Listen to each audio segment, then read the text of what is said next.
Assalamualaikum wabarakatuh. Alhamdulillah nahmaduhu wa nasta'inuhu wa nastaghfiruhu wa na'udzu billahi min shururi anfusina wa min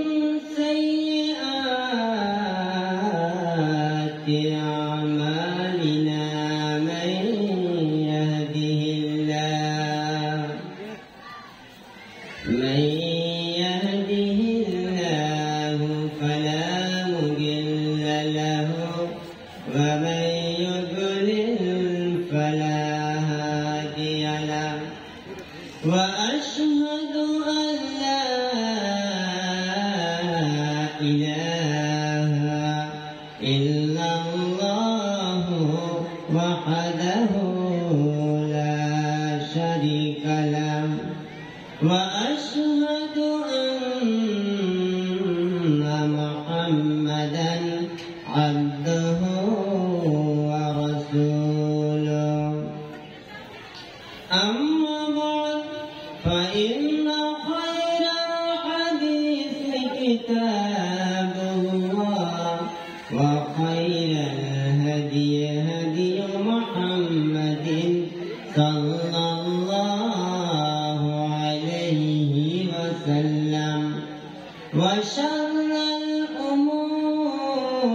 الأمور محدثاتها وكل محدثة بدعة وكل بدعة ضلالة وكل ضلالة في النار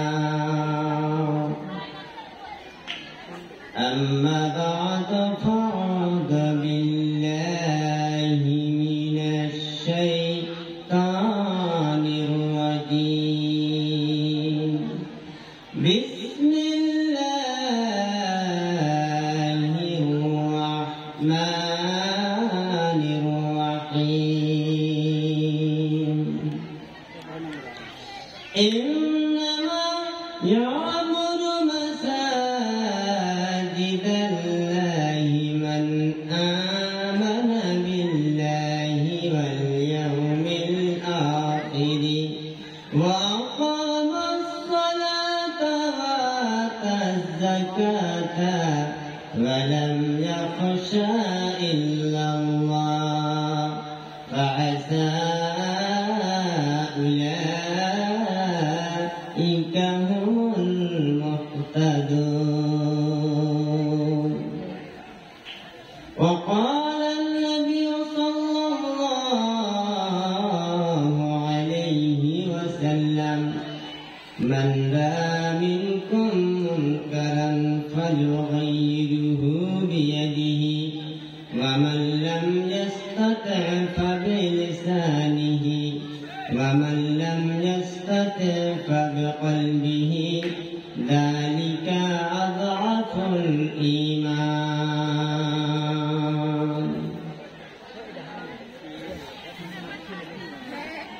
مسجد ওই শুনরে আজান مسجد ওই শুনরে আজান চল নামাজে চল চল নামাজে চল مسجد ওই শুনরে আজান চল নামাজে চল চল নামাজে চল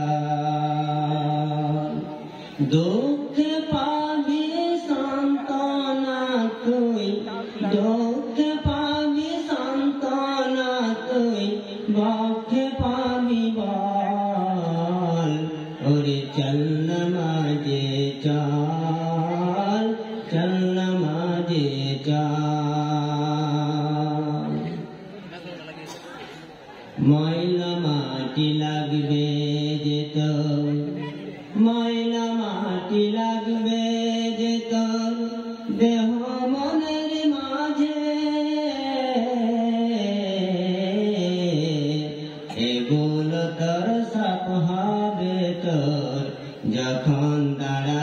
সালাতে দাঁড়াবি সালাতে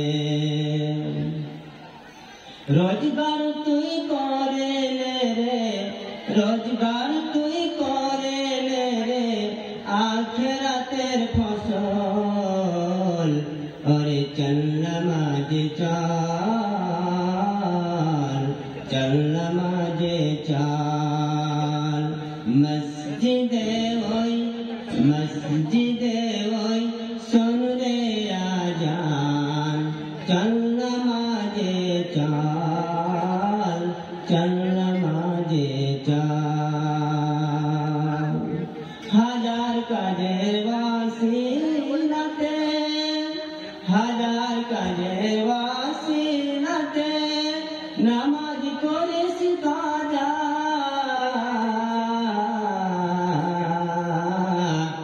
পুরোটা সাল চলে গেল রাখলি না তুই রোজা রে রাখলি না তুই রোজা তার 5 বার তুই করবি স্মরণ আর তার 5 বার তুই করবি স্মরণ তাতে এত ছল ওরে চল নামাজে চল চল নামাজে চল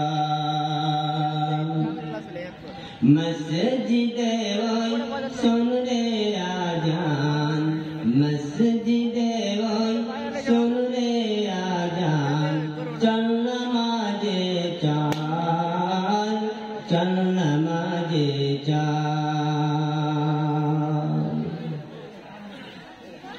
শ্রদ্ধেয় সম্মানিত দিন দরদি দিন পিপাসু মুসলিম ভাতৃবৃন্দ সর্বপ্রথমে ওই মহান করুণাময় আল্লাহ তাআলার প্রশংসা যিনি আমাদেরকে এত ঠান্ডার মধ্য দিয়েও আমরা এই পরিবেশে একত্রিত হতে পেরেছি আল্লাহ পাক আমাদেরকে এই মাহফিলে একত্রিত হওয়ার তৌফিক দান করেছেন তার জন্য তিনার ছোট্ট একটি শব্দে শুকরিয়া জ্ঞাপন করি সকলে বলি আলহামদুলিল্লাহ অতঃপর হযরত আদম আলাইহিসসালাম থেকে নিয়ে আজ পর্যন্ত যতগুলো নবী রাসূল প্রেরিত হয়েছেন সবারই প্রতি বর্ষিত হোক দুরূদ ও সালাম বিশেষ করে আমাদের নবী শেষ নবী ধর্মের গুরু মহাত্মা মহাপুরুষ বিশ্ব নবী মুহাম্মদুর রাসূলুল্লাহ সাল্লাল্লাহু আলাইহি ওয়াসাল্লামের প্রতি অজস্র দুরূদ অবতীর্ণ হোক আল্লাহুম্মা সাল্লি আলাইহি আল্লাহুম্মা বারিক আলাইহি ওয়া সাল্লিম তাসলিমান কাসীরান কাসীরা অতঃপর আজকে আয়োজিত ইসলামী সভার যোগ্যতম সভাপতি সাহেব ও পর্দার আড়ালে আলোচনা শ্রবণরত মা ভগ্নীগণ আমি আপনাদের সম্মুখে সূরা তওবা থেকে একটি আয়াত পরিবেশন করেছি আল্লাহ পাক যেন সে আয়াতটি ব্যাখ্যা করে আপনাদেরকে বুঝার তৌফিক দান করেন এবং আপনাদেরও যেন আল্লাহ পাক শুনিয়ে এই বক্তব্য শুনে তো আমল করার তৌফিক দান করেন আমিন আমরা সবাই জানি যে এই জালসাটা মসজিদ উপলক্ষে আয়োজিত হয়েছে বা মাহফিলটা মসজিদকে কেন্দ্র করে আজকে অনুষ্ঠিত হয়েছে সেটা আমরা বেশ কিছুদিন আগে থেকে আমরা জানি এবার আমি একটা কথা বলবো যে আমরা মসজিদ এই কথাটা আমরা সবাই জানি যে মসজিদ মসজিদ মসজিদ কিন্তু মসজিদ কথার অর্থ কি অর্থাৎ মসজিদটা কি মসজিদ কেন মসজিদ কারা মসজিদ করলে কি হবে মসজিদ না করলে কি হবে এই নিয়ে আমি আপনাদের সামনে কিছু কথা বলবো প্রথমেই বলি যে মসজিদ কি আল-মাসজিদুল্লাযী ইয়াসজুদু ফীহি আন-নাস, মসজিদ আমরা ওই জায়গাটাই বলবো যেখানে মানুষ সাজদা করে এবং যেখানে 5 ওয়াক্তের নামাজ প্রতিষ্ঠিত হয়, 5 ওয়াক্ত নামাজের জন্য আযান দেওয়া হয়। এই একটা নির্দিষ্ট জায়গাকে বলা হয় মসজিদ। একজন 500 টাকা দান করলেন, আল্লাহ পাক যেন ওনাকে তার বদলা দেন। তাহলে মসজিদটা মসজিদ বুঝে গেলাম যে যে জায়গাটা আমরা সাজদা করব সেটা হচ্ছে মসজিদ। একটু উদাহরণ দিয়ে বলি তাহলে মনে হয় বুঝতে পারবেন বেশি। একটা গাড়ি, গাড়িটা গাড়ি কেন, গাড়ির সংজ্ঞা কি, গাড়ি কেন, গাড়ি কে চালাবে, গাড়ি চালার কারণ কি? তাহলে আমরা সবাই জানি গাড়ি মানে যাতে আমরা চড়বো, 4 চাকা 2 চাকা হোক, এটি হচ্ছে গাড়ি। গাড়ি কেন? এই জন্য যে গাড়িটা আমরা এক জায়গা থেকে অন্য জায়গায় যাব, তার জন্য গাড়ি। গাড়ি কে চালাবে? না তো ড্রাইভার চালাবে। ড্রাইভার চালিয়ে কোথায় নিয়ে যাবে? নিজের গন্তব্যস্থলে নিয়ে যাবে। তাহলে আপনারাকে আমি এটাই আগে বুঝাই যে গাড়ি মানে যাতে চড়বো সেটা গাড়ি। গাড়ি কেন এটাও বুঝে গিয়েছি যে গাড়ি আমরা নিজের সুবিধা মতো আমরা যেখানে ইচ্ছা যেতে পারবো, তার জন্য তার নাম আমরা গাড়ি। কে চালাবে? ড্রাইভার। ড্রাইভারটা কেমন হতে হবে? ড্রাইভারের 5খানা কমপক্ষে গুণ হতে হবে, না তো আপনার গাড়ি চালাতে পারবে না। একটু ভালো করে বুঝবেন তাহলেই বুঝতে পারবেন। ড্রাইভারের প্রথমত 2খানা হাত থাকবে। আপনারা বলবেন যদি এখান থেকে 2খানায় হাত না থাকে গাড়ি চালাতে পারবে? পারবে না। এখন বর্তমানে যতগুলো গাড়ি তাদের 2খানা হাত লাগবে। আবার যদি অন্যদিকে এখান থেকে 2খানা পা নেই, তাও সে ভালো মতো করে গাড়ি চালাতে পারবে না। তাহলে 2খানা জিনিস ড্রাইভারের জন্য অত্যন্ত জরুরি। নাম্বার 3, তার মস্তিষ্ক ব্রেন ঠিক থাকতে হবে। যদি পাগল হয় সেও গাড়ি চালাতে পারবে না। নাম্বার 4, তার সে যদি অন্ধ হয় তবুও গাড়ি চালাতে পারবে না। নাম্বার 5, তার যদি লাইসেন্স ঠিকঠাক না থাকে তাহলে গাড়ি চালাতে গেলে অনেক জায়গায় তার বাধা বিপত্তি আসবে, তার অনেক বাধার সম্মুখীন হতে হবে। তাহলে আমরা এখানে একটা পূর্ণাঙ্গ ড্রাইভার হতে গেলে 5খানা জিনিসের প্রয়োজন। এবার আমরা আসি, আমি বলেছি মসজিদ কি, মসজিদ কেন, মসজিদ কারা, মসজিদ কেন নির্মাণ করবেন, মসজিদ নির্মাণ করলে নেকি পাবেন না আপনার গুনাহ হবে, এটা নিয়ে আজকে আমি বলবো। এবার আল্লাহ পাক রব্বুল আলামিন পবিত্র কোরআন গ্রন্থের মধ্যে বললেন, ইন্নামা ইয়ামুরু মাসাজিদাল্লাহি মান আমানা বিল্লাহি ওয়াল ইয়াউমিল আখির ওয়া আকামাস সালাতা ওয়া আতাজ যাকাতা ওয়া লাম ইয়াখশা ইল্লাল্লাহ। আমরা সবাই জানি যেমন একটা ড্রাইভার হতে গেলে তার 5খানা গুণ থাকতে হবে। আমাদের হাতে 5খানা আঙ্গুল রয়েছে। আল্লাহ পাক যখন আমাদের কিয়ামতের ময়দানে হিসাব নেবেন, যখন প্রথম দিন আমরা কিয়ামতের ময়দানে আমরা উঠবো, আল্লাহ পাক বলছেন, লা ইয়াজালু কদামু আবদিহি হাত্তা ইউসআলান খামসিন। যতক্ষণ পর্যন্ত 5খানা প্রশ্নের উত্তর দিতে না পারবে অতক্ষণ পর্যন্ত কোন আদমের সন্তানকে এক পা বাড়ানো দেওয়াতে পারা যাবে না, কাউকে এক পা বাড়তে দেওয়া যাবে না, কেউ বাড়াতে পারবে না। সেখানেও 5খানা প্রয়োজন। আমাদের ইসলামের মূল স্তম্ভ হল কি, বুনিয়াল আমাদের ইসলামের মূল স্তম্ভ হলো 5টি। এগুলো আমরা সবাই জানি। আল্লাহ পাক বলছেন মসজিদকে পরিচালনা করতে গেলে, মসজিদকে যদি ভালোভাবে রক্ষণাবেক্ষণ করতে হয়, তাদেরকে 5খানা গুণ থাকতে হবে। আর 5খানা যদি গুণ না থাকে তাহলে ওই মসজিদে বরকত হবে না, ওই মসজিদ পূর্ণভাবে চলতে পারে না। এবার এই 5খানা গুণ আল্লাহ পাক আয়াতটার মধ্যে কুটে কুটে ঢুকে রেখেছেন।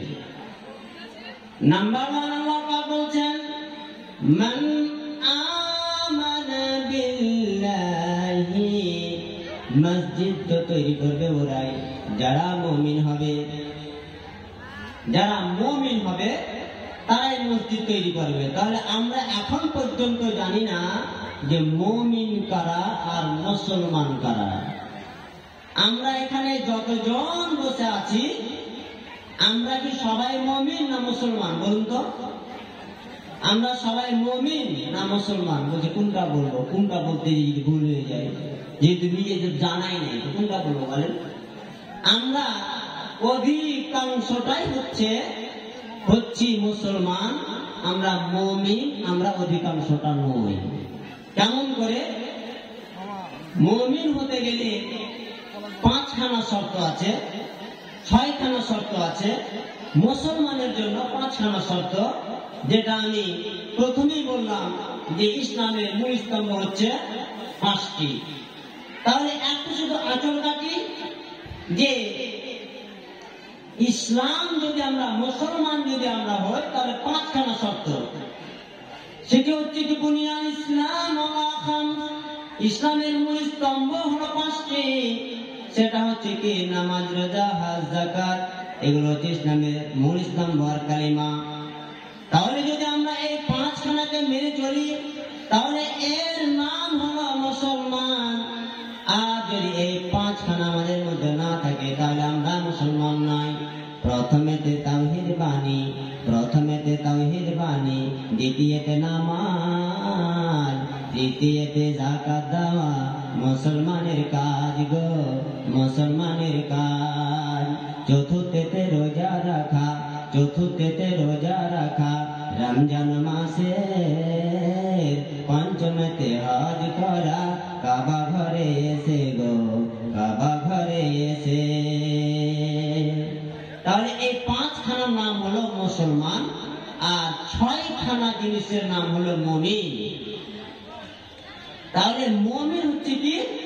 আল্লাহ পাক নাই বলছেন আমানতু বিল্লাহি ওয়া মালাইকাতিহি ওয়া কুতুবিহি ওয়া রাসূলিহি ওয়াল কদরি খাইরিহি ওয়া শাররিহি মিনাল্লাহি তাআলা ওয়াল বা'সি বা'দাল মাউত।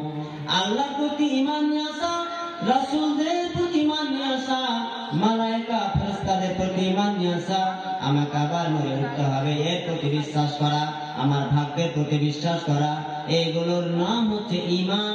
আর এইগুলোকে যারা বিশ্বাস করে এরাই হলো মুমিন।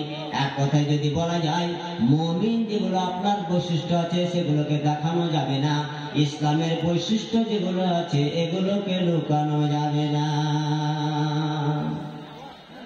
আপনার ইসলামের যেগুলো বৈশিষ্ট্য লুকানো যাবে না, মুমিনের বৈশিষ্ট্যকে কোন রকম করে দেখানো যাবে না।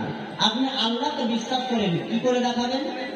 হৃদয়ে বিশ্বাস, কিন্তু হজ, যাকাত এগুলো প্রকাশ্যে দেখা যাবে। তাহলে এরা হচ্ছে মুমিনটা বুঝে গেলাম। আল্লাহ পাক বলছেন মসজিদ নির্মাণ করবেন মুমিন। কেন 5খানা শর্ত দিয়েছেন? সবখানা শুনলে বুঝতে পারবেন যে মসজিদটা কত গুরুত্বপূর্ণ জিনিস। এবার হয়ে গেল যে মুমিনেরা মসজিদ নির্মাণ করবেন, আর তারা ওয়াকামাস সালাত, যারা নামাজ প্রতিষ্ঠিত করবে যারা নামাজ কায়েম করবে, যারা নামাজ পড়বে তারাই মসজিদ নির্মাণ করবে। ওয়া আতাজ যাকাত, আর যারা যাকাত প্রদান করবে এরাই মসজিদ নির্মাণ করবে। আর তারা করবে ওয়ালাম ইয়াখশা ইল্লাল্লাহ, আর কে করবে? যারা আল্লাহ ব্যতিরেকে কাউকে ভয় করে না এরাই মসজিদ নির্মাণ করবে। এই ব্যতিরেকে অন্যরা যারা মসজিদ নির্মাণ করবে এদের মসজিদে কোনোদিন বরকত হতে পারে না। এবার মসজিদ কেন নির্মাণ করবেন? মসজিদ বুঝতে পারলাম কি, আমরা কেন নির্মাণ করব।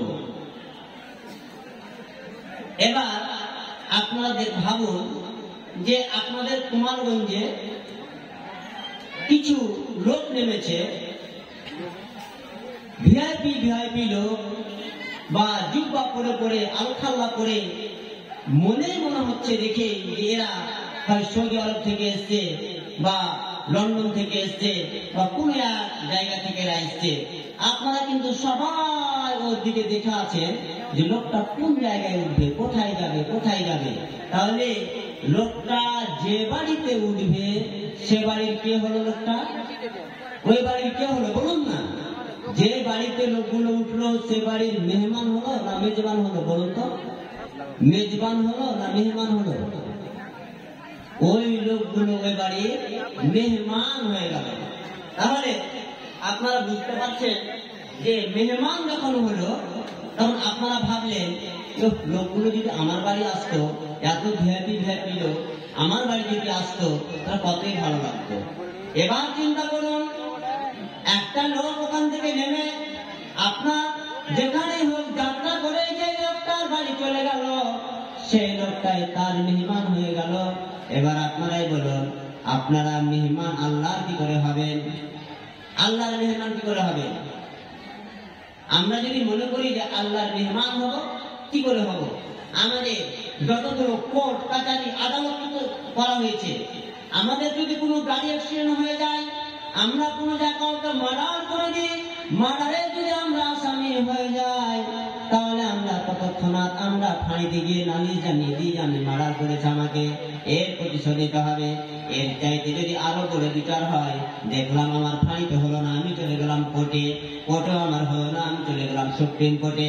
আমি এইরকম করতে করতে আমি ওপরে গিয়ে আমি নালিশ জানিয়ে আমি আমার কাজকে সাফল্যমণ্ডিত করি। আপনারাই বলুন দেখি, আপনি জেনায় লিপ্ত হয়ে গিয়েছেন, আপনি লোককে মার্ডার করেছেন, এটা বাহ্যিক দৃষ্টিতে আপনি দুনিয়ায় বাঁচলেন, কিন্তু তার যে একটা পাপ হয়ে গেল, তার যে একটা কাবিরা গুনাহ হয়ে গেল, আপনি কাউকে আপনি জুলুম করেছেন, অত্যাচার করেছেন, যেগুলো আল্লাহর হকের মধ্যে পড়ে। আপনি সারা জীবন নামাজ পড়েননি, আপনি খাইনি খেয়েছেন, গুটখা খেয়েছেন, তাম্বাকু খেয়েছেন, এইগুলো করে করে আপনি জীবনটাকে শেষ করে দিয়েছেন। এবার আপনি বলছেন আমি আমার জীবনটাকে ধুবো, আমি আমার জীবনটাকে আমি একবার আমি ওয়াইলিং করবো। আমি যদি ওয়াইলিং করি, আমি সার্ভিস করি আমার জীবনটাকে, আমি কার কাছে গিয়ে আমি নালিশ জানাবো? আমার নালিশ জানানোর আমি জায়গা দেখতে পাচ্ছি না। আল্লাহ পাক বলছেন বান্দারে তোকে চিন্তা করতে হবে না, তুই যখন আমাকে নালিশ জানাবে আমি তোর ডাকে আমি সাড়া দেব। যখন তুই আমাকে ডাকবি তোর ডাকে আমি সাড়া দিব। আমি তোর অতির নিকটবর্তী হয়ে আছি। তাহলে জানাবি কোথায়? মসজিদ। বন্ধুরা আমার, আপনি যখন মসজিদ নির্মাণ করবেন, আপনি রাত 12টায় গিয়ে আল্লাহর দরবারে, আল্লাহর অফিসে, আল্লাহর ওই কোর্টে গিয়ে যখন আপনি হাজিরা দেবেন আর বলবেন আল্লাহ গো আমি অমুক জনকে মার্ডার করে দিয়েছি, আমি অমুক জনকে আমি এমন করেছি, আমি ব্যভিচারে লিপ্ত হয়েছিলাম, আমার সারা জীবনটা মদ জুয়ায় কেটে গেল, আমি ওখানে গিয়ে আমি কি করে আমি জান্নাত পাবো, আমি জাহান্নাম থেকে কি করে মুক্তি পাবো? আল্লাহ গো আমার সব পাপগুলোকে আপনি ক্ষমা করে দিন। আল্লাহ পাক এটাই বলছেন, সামাআতুন ইউযিল্লুহুমুল্লাহু ফি যিল্লিহি ইয়াওমা লা যিল্লা ইল্লা যিল্লুহু। 7 শ্রেণীর লোক, যেই দিন আল্লাহর আরশ ব্যতিরেকে আর কোনো ছায়া থাকবে না কিয়ামতের ময়দানে, সেই দিন আমি 1 শ্রেণীর লোক লোক আছে, 7 শ্রেণীর লোকের মধ্যে এক শ্রেণীর লোক হচ্ছে কি কলবুহু মুআল্লাকুন ফিল মাসাজিদ, যে লোকটি সব সময় হৃদয়টা মসজিদের দিকে টানানো থাকে, কখন যেন আযান হয়ে গেল আর আযান হলে আমি কাজটাকে আমি ত্যাগ করে দেব, আমি কাজটাকে আমি ছেড়ে দেব, হায় হায় যেন আযান নাকি চলে গেল, এরকম যেন তার হৃদয়টা মসজিদের দিকে টানানো থাকে, এই শ্রেণীর লোকটা আল্লাহ পাকের নবী বলছেন যেই দিন আল্লাহর আরশ ব্যতিরেকে আর কোনো ছায়া থাকবে না, সেই দিন আমি এই লোকটাকে আমি ছায়ার তলে আশ্রয় দেব। তাহলে মসজিদ কেন? যখন মুয়াজ্জিন ডাক দেবে আমাদের শুয়ে থাকা চলবে না, তখনই আমাদের সেই সময় বিছানা থেকে উঠে যেতে হবে, আমাদের ঠান্ডাকে অপেক্ষা করে চলে যেতে হবে, মুয়াজ্জিনের ডাকে আমার সাড়া দিতে হবে, তাহলে আমরা পরিত্রাণ পাবো। ডাকছে বেলাল বারে বারে, ডাকছে বেলাল বারে বারে, চোখ বুজে যার থাকিস না রে, ডাকছে বেলাল বারে বারে, চোখ বুজে যার থাকিস না রে, ঘুম থেকে তোর নামাজ ভালো, খোদারি ফরমান, খোদারি ফরমান, জেগে তোরা ঘুমাসনি আর গাফেল মুসলমান, গাফেল মুসলমান, কান পেতে শোন মসজিদে তোর, কান পেতে শোন মসজিদে তোর হাঁকিছে আযান, কান পেতে শোন মসজিদে তোর হাঁকিছে আযান। আমরা আযান শুনে আমরা চাদর মুড়ি দিয়ে ঘুমিয়ে থাকি, তাহলে আমাদের কি নামাজ বাড়িতে কতটা কবুল হবে? আমরা আল্লাহর অফিসে যেতে পারলাম না, তাহলে বুঝতে পারলাম যে মসজিদ কেন। অর্থাৎ এক কথায় এটা আল্লাহ পাকের সুপ্রিম কোর্ট। আমরা পৃথিবীতে যত বড় অন্যায় করব আল্লাহ পাকের ওই সুপ্রিম কোর্টে গিয়ে আমরা নালিশ জানাবো, আর ওখান থেকে আমাদের সব গুনাহগুলো তো আল্লাহ পাক ক্ষমা করে দিবেন। তাহলে কেন হয়ে গেল? কারা? আমি প্রথমেই বলেছি 5খানা গুণ থাকতে হবে মসজিদ নির্মাণ করতে গেলে, মসজিদকে পরিচালনা করতে গেলে। ওই 5খানা যদি ওই লোকগুলো অর্থাৎ মসজিদ কমিটির মধ্যে যদি ওই 5খানা গুণ না থাকে, তাহলে মসজিদ কমিটি না থাকাই উচিত এবং সেই মসজিদে কোনদিন বরকত হতে পারে না। এবার দেখছেন যে একটা মসজিদে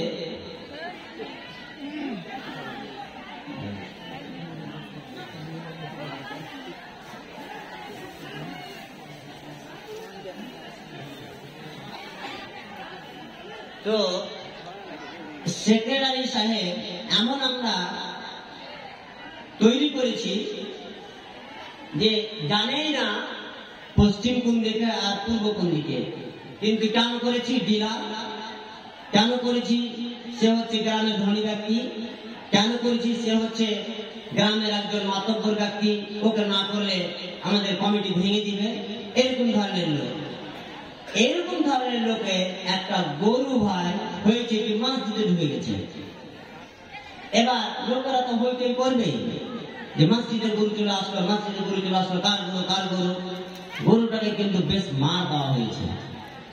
ওই সময় সেক্রেটারি সাহেব চলে গেছেন মসজিদ কমিটি, বলছে তোমরা গরুটাকে মারছো কেন, এভাবে গরুটাকে মারছো কেন? মসজিদে চলে এসছে, এটা আবলা জানোয়ার, এর জ্ঞান নেই বলি তো মসজিদে এসছে। আমাকে কোনদিন মসজিদে দেখেছো?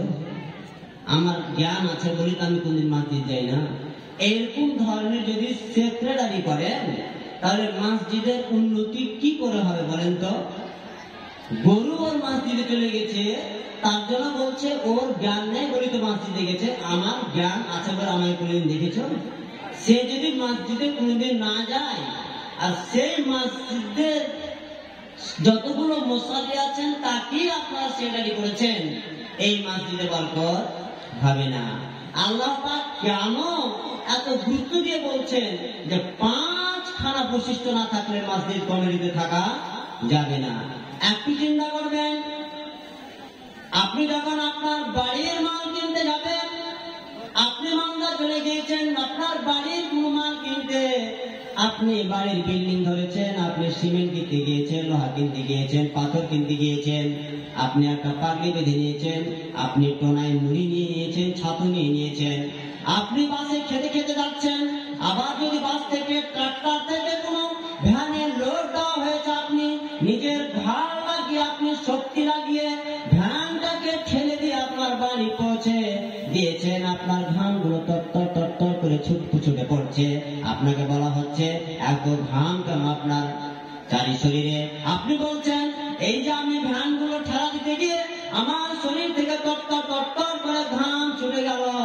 আর ওই লোকটাই কিন্তু মসজিদের সেক্রেটারি, ওকে যখন মসজিদের মাল কিনতে পাঠানো হলো, একটা স্করপিও ভালো করে রিজার্ভ করে নিল, ওখানে গিয়ে আপনার মালগুলোকে ভালো করে নিয়ে একটা গাড়িতে লোড দিয়ে দিল। লোড দিয়ে দেওয়ার পরে সে একটা 5 স্টার হোটেলে একটা ভালো হোটেলে খাওয়া দাওয়া আরম্ভ করে দিল। বিলটা তো বড় করে বানিয়ে নিল, মসজিদ কমিটিকে এসে ভাউচার পাস করে দিল যে আমি এত টাকার খাওয়া দাওয়া করেছি। একটু আপনারা সরসরে আছেন, পিছন দিকে লোক দাঁড়িয়ে আছে, আপনারা কষ্ট মনে করবেন না। আপনাদের ভাই, দাদা, বন্ধু যেভাবে মনে করেন আপনারা একটু এগিয়ে গিয়ে বসেন, পিছন দিকে লোক দাঁড়িয়ে আছে, ওনারাকে বসার সুযোগ দেন। আর আপনাদের ক্লান্তিটা একটু দূর হবে, একটু নড়াচড়া করলে একটু আপনাদেরও তৃপ্তি আসবে। দয়া করে একটু এগিয়ে গিয়ে বসুন, পিছনের লোকগুলোকে বসার জায়গা করে দিন।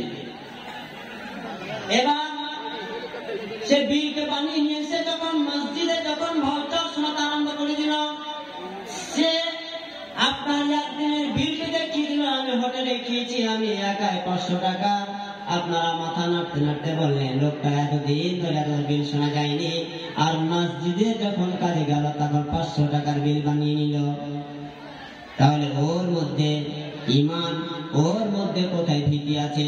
এই জন্য আল্লাহ পাক রব্বুল আলামিন বলছেন এই ধরনের লোকগুলোকে মসজিদ কমিটিতে রাখা যাবে না। যদি আগে মসজিদ কমিটিতে রাখা যায় তাহলে আপনাকে শোষণ করে নেবে, মসজিদের পয়সা শেষ করে দিবে, মসজিদের উন্নতি বলে কিছু হবে না। এবার আল্লাহ পাক চারটা শর্ত দিয়েছেন, ওয়ালাম ইয়াখশা ইল্লাল্লাহ। মসজিদ কমিটিতে ওই লোকগুলো হবে যারা আল্লাহ ব্যতিরেকে কাউকে ভয় করে না, আল্লাহ ব্যতিরেকে ওরা কাউকে ভয় করে না, ওরা একাই 100 আল্লাহর সামনে ছাড়া, আল্লাহর সামনে ছাড়া ওরা কাউরি কাছে স্থির মতো করে না, আল্লাহকে ছাড়া কাউকে তাওয়াক্কুল করে না। শুধু দুই একটা উদাহরণ স্বরূপ বলি যে ওয়ালাম ইয়াখশা ইল্লাল্লাহ, আল্লাহকে দেখে ভয় করতো না, এরকম কেমন লোক ছিল?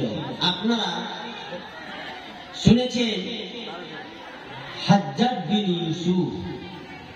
আমাকে অবশ্য সভাপতি স্যার ইঙ্গিত দিয়েছেন মেয়েদের সম্পর্কে কিছু বলিয়েন, যদিও সেই ব্যাপারে আমি বলার আজকে অনুষ্ঠানে আসিনি, তবু উনি বলেছেন রাস্তার দিকে মেয়েদের দু একটা কথা বললে বলবো।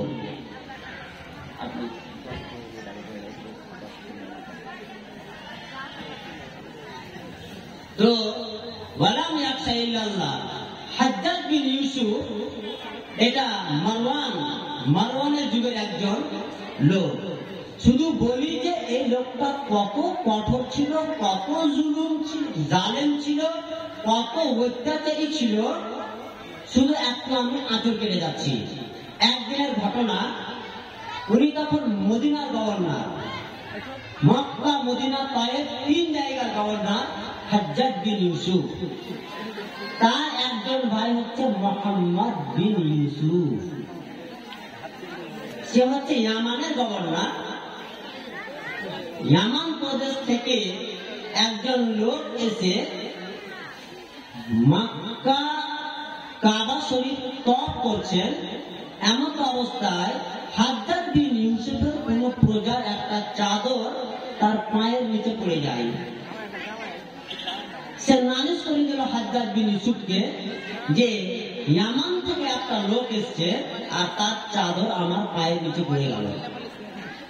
হাজ্জাজ বিন ইউসুফ এত জালেম, এত অত্যাচারী, শুধু তার আমি একটু কথা না বললে আপনারা হতম ধারণ করতে পারবেন না। তার আরেকটা ঘটনা হলো কি, এটা আমি বলছি তার আগে একটা ঘটনা বলি। একদিন সে দেশে হুইপ জারি করে দিয়েছে, আমার দেশে মাগরিবের পর যাবে তাকে যাবে, তাকে আমি হত্যা করে দেব, তার কিন্তু প্রাণ এই দুনিয়াতে আমি ছেড়ে দেব না, তার আমি প্রাণখানা নিয়ে নেব, এরকম তার দেশে হুইপ জারি করে দিয়েছে। এমন অবস্থায় বাইরে থেকে দুইজন মোসাফের তার দেশে ঢুকে পড়েছে, তাই কিন্তু তার দেশের আইন জানে না, তার দেশের নিয়ম কানুন জানে না, তারা ঢুকে পড়েছে। এমন অবস্থায় তারা এক জায়গায় ঘুমিয়ে গিয়েছে। আর কোন অবস্থায় মাগরিবের পরে তার যতগুলো রাজা প্রজার সেনাপতি, তার আমলারা, তার যতগুলো সব সামন্ত যখন মাগরিবের পরে চিরুনি তল্লাশ আরম্ভ করেছে, দেখছে দুইজন লোক বারান্দায় ঘুমিয়ে আছে। যেমনই দেখা, উঠো, কোথা থেকে এসছো? আমরা মুখ জায়গা থেকে এসছি, মুখ জায়গা থেকে এসছি। তোমাদের জানা নেই যে হাজ্জাজের দেশে মাগরিবের পরে কেউ বেরোতে পারবে না, আর যাকে মাগরিবের পরে দেখা যাবে তার জীবন শেষ হয়ে যাবে।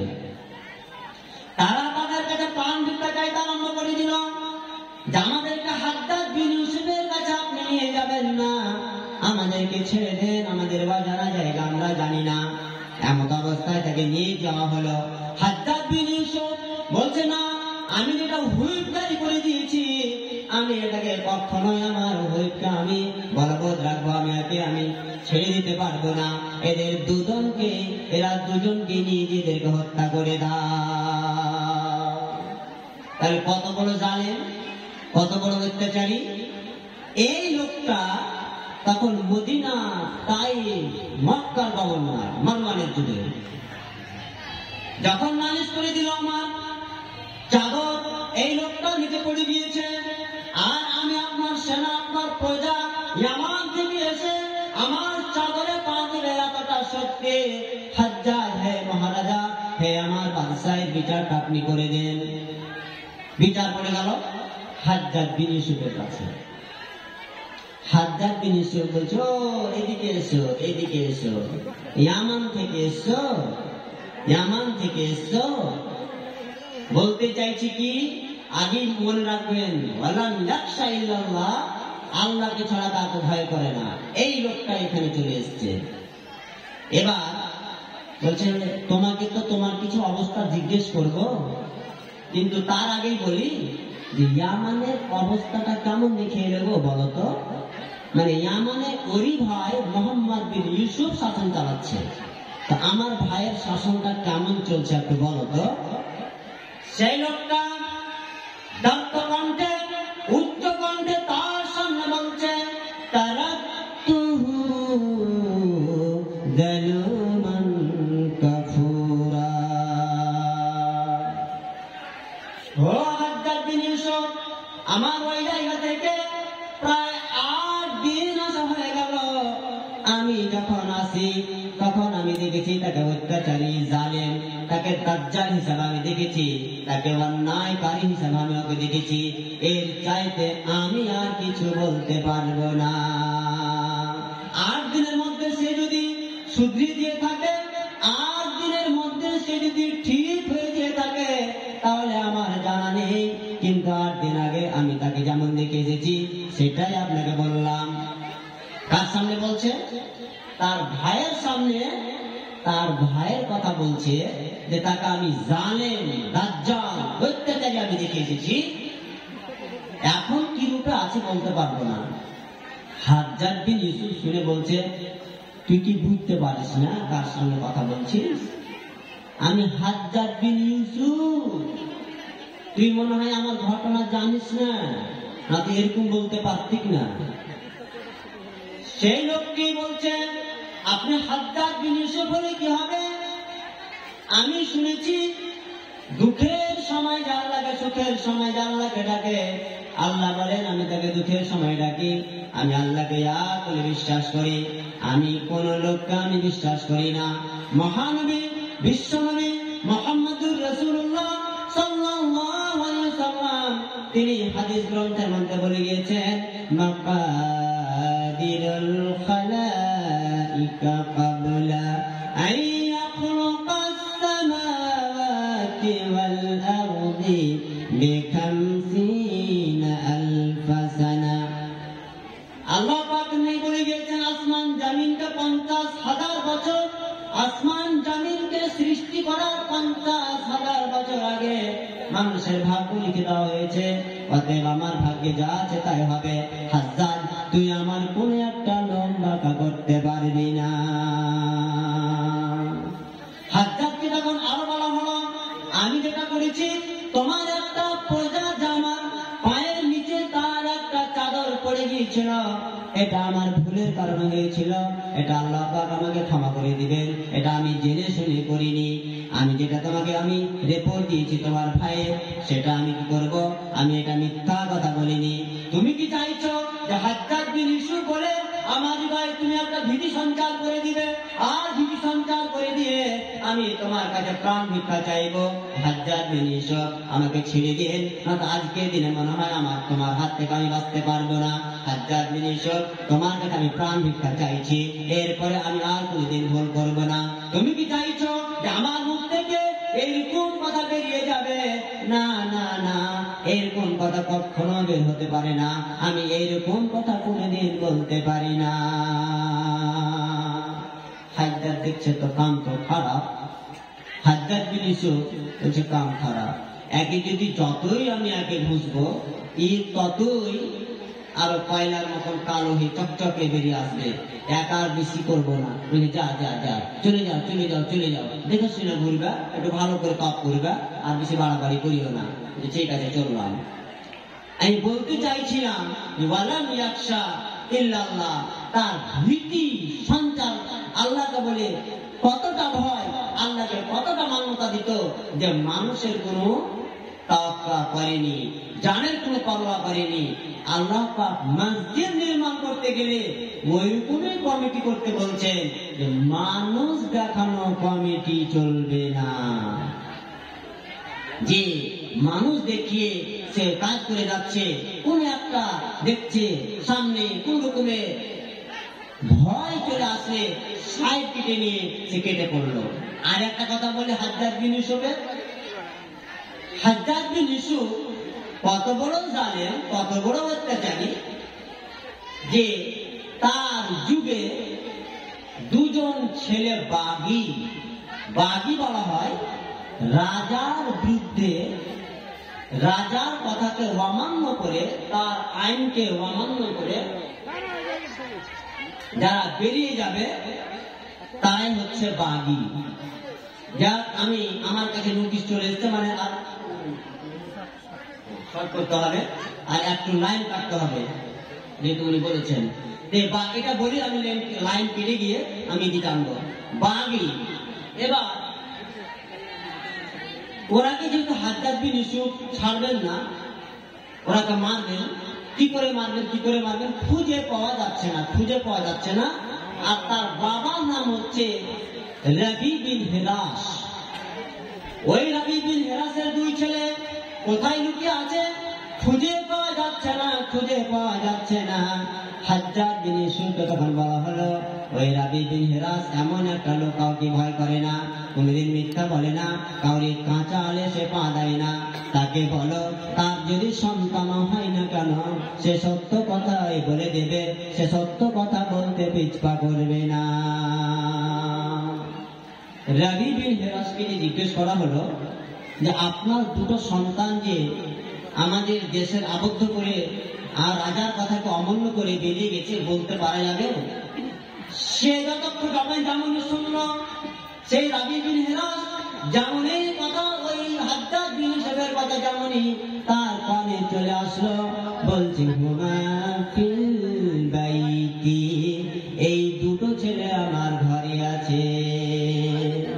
যখনই বলে দেওয়া হাজ্জাজ বিন ইউসুফ ছেলে দুটোকে নিয়ে চলে গেল, চলে যাওয়ার পর বলছে তোমার বাবাকে ডেকে পাঠাও, রানী বিন হিরাসকে ডেকে পাঠাও। ওকে বলা হলো, তুমি তো জানো আমি কত কঠোর, আমি কত অপরাধী, আমি মানুষের কত রক্ত খাই, আমি সংগ্রামী, আমি রক্ত খাই মানুষ করেছি, কত মানুষের প্রাণ নাশ করেছি, তবু কেন তুমি কথা বলে দিলে? সে বললে, আমি আল্লাহকে দেখে ভয় করি, আমি আল্লাহকে ছাড়া কাউকে ভয় করি না, প্রাণের জন্য আমি মিথ্যা কথা বলতে পারবো না। দুইজন ছেলে আমার চলে যাক, শহীদ হয়ে যাক বটে, এর জন্য আমি মিথ্যা কথা বলতে পারবো না। হাজ্জাজ বিন ইউসুফ ততক্ষণ বললে, দুজনকে ছেড়ে দাও, এই জন্যই ছেড়ে দাও যে সেই ছেলের প্রাণকে সে প্রাধান্য দেয়নি, সে আল্লাহকে প্রাধান্য দিয়েছে, আল্লাহর কথাকে প্রাধান্য দিয়েছে, ছেলের জানগুলোকে প্রাধান্য দেয়নি। ছেলে দুটো চলে গেল, সে মিথ্যা কথা বলেনি। অতএব এরই বা দাওলাতে এই ছেলে দুটোকে ছেড়ে দাও। আল্লাহ পাক বলেছেন, তোমরা আমার জন্য হলে আমি তোমাদের জন্য সাড়া দিব। তাহলে আলাম ইয়াকশা ইল্লাল্লাহ, এটা যদি না হয় তাহলে মসজিদে বরকত হবে না। এবার আসি মেয়েদের কথায় একটু বলি, যদিও এটা জুমলায় মুতারাজা বলে আরবিতে, মানে একটা পাঠকে ছেড়ে দিয়ে একটা অন্য পাঠে চলে যাওয়া, তাকে বলা হয় জুমলায় মুতারাজা আরবিতে। এবার মেয়েদের কথা বলি, যে আপনারা এখানে যতজনই এসছেন, কাউরি না কাউরি বিয়ে হয়েছে, আর কাউরি না কাউরি বিয়ে হবে, কাউরি হয়নি, কেউ তো বোটো দেখে এসে বসে আছেন যে কিছুদিনের মধ্যে বিয়ে হবে, এরকম কিন্তু আছেন। আর একদিকে আপনারা আর একদিকে ওরা, দেখতে গেলে ওরাও যেমন আছেন আপনারাও আছেন, ওদেরও কিছু শোনার হক আছে। আল্লাহ পাকের নবীর কাছে মেয়ে লোকেরা চলে গেলেন একদিন, হে আল্লাহ পাকের নবী, শুধু ওরা কি বলবেন, ওরা কি বলবেন, ওরা কি বলবেন? প্রতিদিন যদি ওদেরকে নসিহত বলেন, ওরাকে যদি উপদেশ কথা বলেন, তাহলে আমাদের যদি একটু না বলেন, তাহলে আমাদের কেমন করে কি হবে? আল্লাহ পাক নেই বললেন, আমি তোমাদের জন্য একটা দিন ধার্য করে দিলাম, তোমাদের জন্য আমি একটা ধার্য করে দিলাম। এবার ওদের জন্য আল্লাহ পাকের নবী একটা দিন ধার্য করে দিলেন। কেন? যদি না করেন আর ওরাকে যদি কিছু উপদেশমূলক কথা না বলেন, তো ওরাকে নিয়ে আপনারাকে চলতে হবে, ওরাকে নিয়ে চলতে পারবেন না। ওরা এমন মানুষ পৃথিবীতে, বলেন তো যে সব চাইতে ধারালো অস্ত্র কোনটা বলতে পারবেন? সবাই তাকাচ্ছেন, বলেন। আর কাইচা হাতু যায় বলে দেন একটা, বেলের সব দিকে ধারালো অস্ত্র। এবার আমি প্রশ্ন করব, আপনারা সবাই শুনবেন, বেলেট উনি বললেন, আপনারা অন্য কিছু বলতে পারতেন, তাতেও কোনো অসুবিধা ছিল না, তাতেও কোনো রকমের অসুবিধা ছিল না। বেলেট ধারালো অস্ত্র, আপনি তলোয়ার ধরলেন, আপনি চাকু ধরলেন, আপনি এর চাইতে আরো উন্নত অস্ত্রকে ধরলেন, এগুলো হচ্ছে সবচেয়ে তীক্ষ্ণ অস্ত্র, ধারালো অস্ত্র। আপনি বলেন, এই অস্ত্র দিয়ে আপনি একটা আমকে 2 খানা করে দিতে পারবেন, এই অস্ত্র দিয়ে আপনি আপনার একটা বাঁশকে 2 খানা করে দিতে পারবেন, এই অস্ত্র দিয়ে আপনি আপনার হাতকে কেটে 2 খানা করে দিতে পারবেন, এই অস্ত্র দিয়ে আপনি পৃথিবীর যতগুলো বস্তু আছে সবগুলোকে কেটে টুকরো টুকরো করে দিতে পারবেন। কিন্তু আপনারা বলেন, মা আর বেটার সম্পর্ককে কে কাটতে পারে? বেলেট দিয়ে মা আর ছেলের সম্পর্ক কাটা যাবে? বলেন, বেলেট দিয়ে মা আর ছেলের সম্পর্ক কাটা যাবে? বুঝতে পারছেন না কথা? বেলেট দিয়ে মা এবং ছেলের সম্পর্কে কাটা যাবে? যাবে না। তাহলে বুঝা গেল যে আরো উন্নত অস্ত্র আছে, বুঝা গেল যে আরো উন্নত অস্ত্র। পৃথিবীর সব জিনিসকে আমি কেটে দিতে পারলাম, কিন্তু মা ছেলের সম্পর্কে কিন্তু আমি এখনো কাটতে পারছি না। এবার আপনাকে বলি, ইশারা ইঙ্গিতে বুঝে যাবে। আপনি প্রতিদিন বাড়ি আসছেন, প্রতিদিন বাড়ি আসার পরে আপনার বউ আপনাকে বলছে, ও আমার স্বামী জান, আমাকে আর একাই ভালো লাগে না, বাড়িতে থালি মাজতে হয়, বাড়িতে আমাকে সকালে আমাকে গরু বের করতে হয়, আমাকে ছাগল বের করতে হয়, আমার 5টা ননদ আছে, তার জন্য স্কুল যাওয়ার জন্য তাদের সবকিছু আমাকে তৈরি করে দিতে হয়, আমার 2 শ্বশুর শাশুড়ি আছে, তার জন্য আমাকে খাবার তৈরি করে দিতে হয়।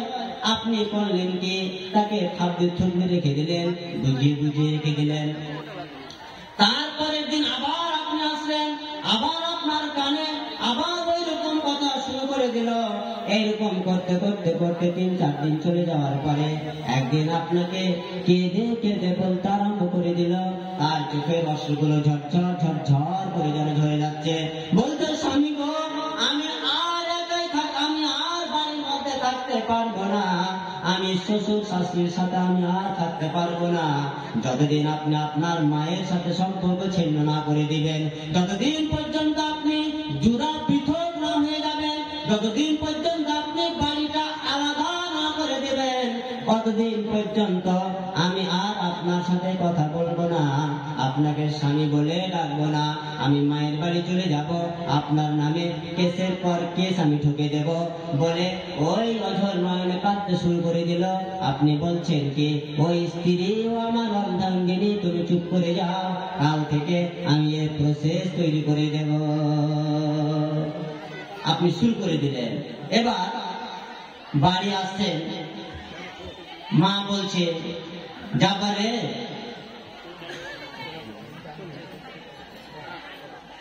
মা বলছে, যাবারে এদিকে, আপনার তো মাইন্ড চেঞ্জ হয়ে গিয়েছে, আপনি উচ্চবাচ্য কথা বলে আপনি মাকে বড় ছোট কথা বলে ছোট করে দিলেন।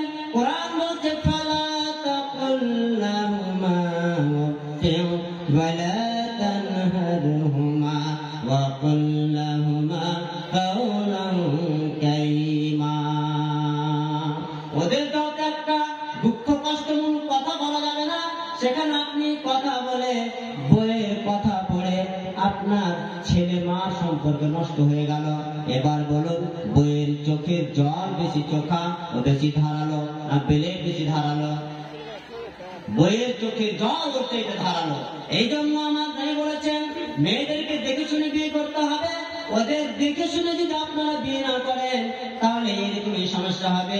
আল্লাহ পাক বলছেন, তুনকাহুল মারআতু লিমারআতু লিআরবাঈন লিমালিহা ওয়া লিজামালিহা ওয়া লিহাসাবিহা ওয়া লিদীনিহা ফাযফার